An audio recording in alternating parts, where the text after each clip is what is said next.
Nin hao Pengyo. Welcome back to my channel. What's up? Hope everything is alright. In this video, we will study the use of yo in sentences.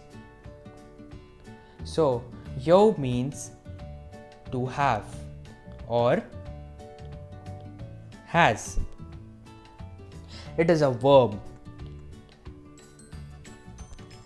There are three types of sentence framing patterns concerning yo, which we will learn one by one further in this video. Let's learn the first sentence pattern. Subject plus yo plus object. The affirmative sentence pattern. We will understand this pattern by taking a couple of examples.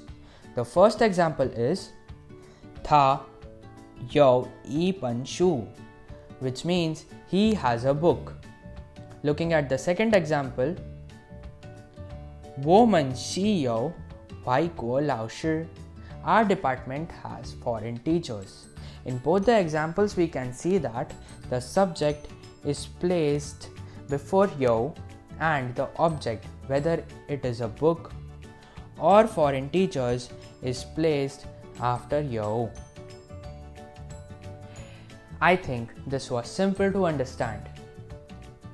Now let's move ahead to the second sentence pattern, the negative sentences. But before looking that, we should remember a very important rule about negative sentences of yo.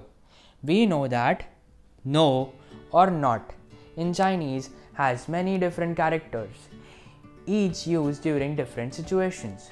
Among these, pu and may are extensively used in framing sentences. So the important rule is, while making a negative sentence of yo, pu is never used. Only may is used in the frame of may yo. This makes our learning much simpler.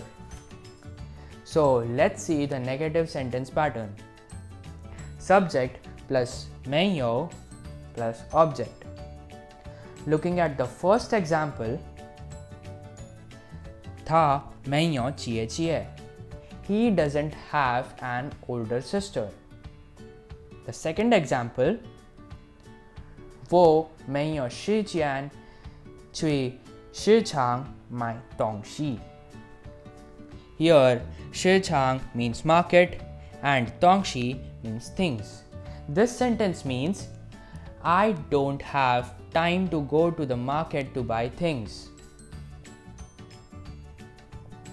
I hope everybody has understood until here. If you have any doubts, you are free to ask your questions in the comment section below. Now let's move ahead to the last type of sentence pattern, the interrogative sentences. There are two ways to make an interrogative sentence. First, adding the question particle ma at the end of an affirmative or negative sentence. Or second, using the verb not verb rule. Let's see how to use ma in making the sentence interrogative.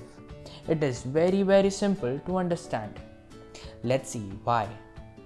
First, 你有苹果吗? 苹果 means apple. The second example, 玛丽没有上课吗? Isn't Mali attending the class?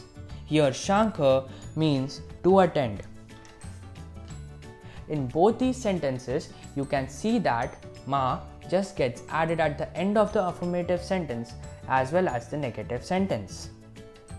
Let's see the second way of making a sentence interrogative using subject yo may yo object pattern, which means verb not verb rule. Here, yo is the verb and may means not.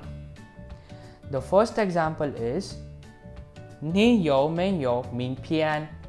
名片 means business card. The second example is 你有没有小狗? Here, 小狗 means puppy. in both these sentences, just the sentence pattern is applied. Along with the knowledge of these patterns, you should also be able to apply them. For that, regular practice is necessary. I hope you have understood what has been taught, and if not, you can ask your questions in the comment section. I will be happy to hear your feedback. There are a few questions which you can try doing yourself. Rearrange them in a proper affirmative sentence, make them negative, make them interrogative. You can pause this video here, solve these questions, and then check from the answers given ahead as well as in the description below.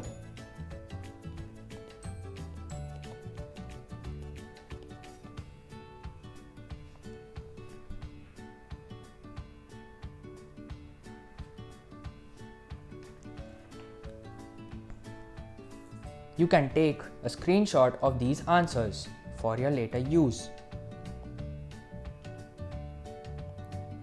Thank you for watching my video till the end. Please share, subscribe, and comment. 再见，朋友。